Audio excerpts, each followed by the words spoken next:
PUP, who will look after the Dogs album review? Let's chat about it. Hey friends, what's going on? John here from What's Spinning here tonight to chat about this latest album from PUP. They are a pop punk band out of Canada, sort of fearless leaders of this new wave of pop punk and emo that's been going on over the last few years or so. Very many a moon ago, they released their self-titled debut album, and at the time, I enjoyed it. I still do enjoy it. Tracks like Yukon and Reservoir, they go hard for sure.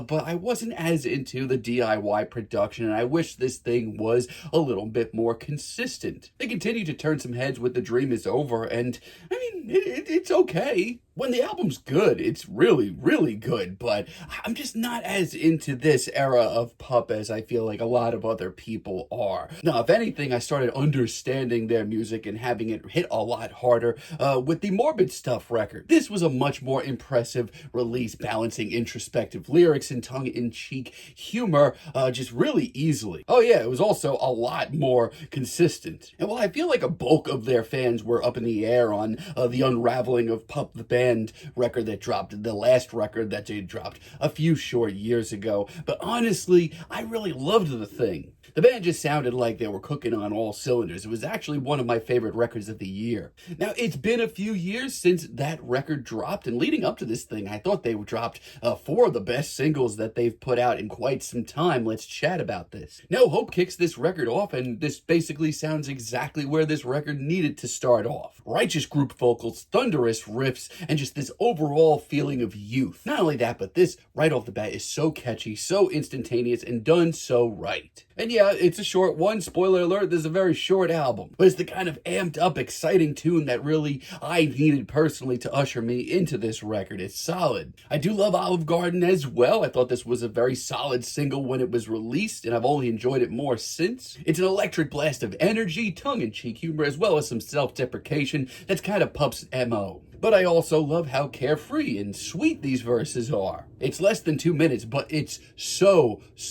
PUP. However, it's with tracks like Concrete that this album really starts to take off. I mean, I love everything about this track. That sunny riff just brings me back to a much simpler time in these genres. And what follows is all emotion, and I wouldn't have it any other way. Now, it is a little bit more on the rails, dare I say a little bit more streamlined, but lyrically, they're still packing a gut punch, and I love how rowdy and pissed off this comes off. Also, Get Dumber featuring Jeff Rosenstock is absolutely money.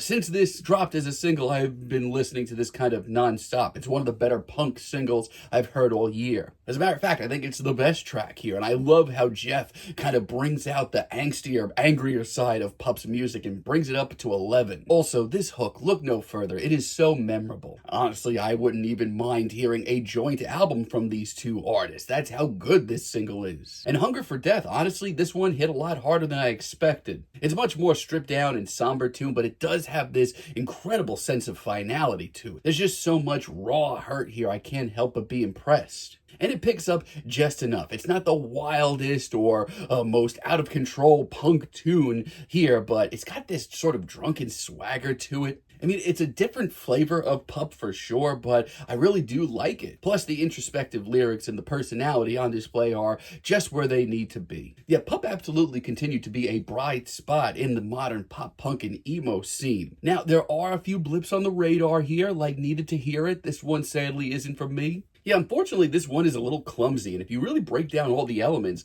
it's a lot of what they've been putting out for the rest of this record. But this time around, this off-kilter riff is more awkward and clumsy than anything. I don't know, it's not the worst track here, but I feel like they've wrote this track like a dozen times over the years. I don't hear anything really new or exciting in it. Falling Out of Love isn't that much better. A lot of the same thoughts on this track. This instrumental is like wallpaper pop punk music. It's so cut and paste, and with that, we get some of the most thrown together lyrics of this entire record.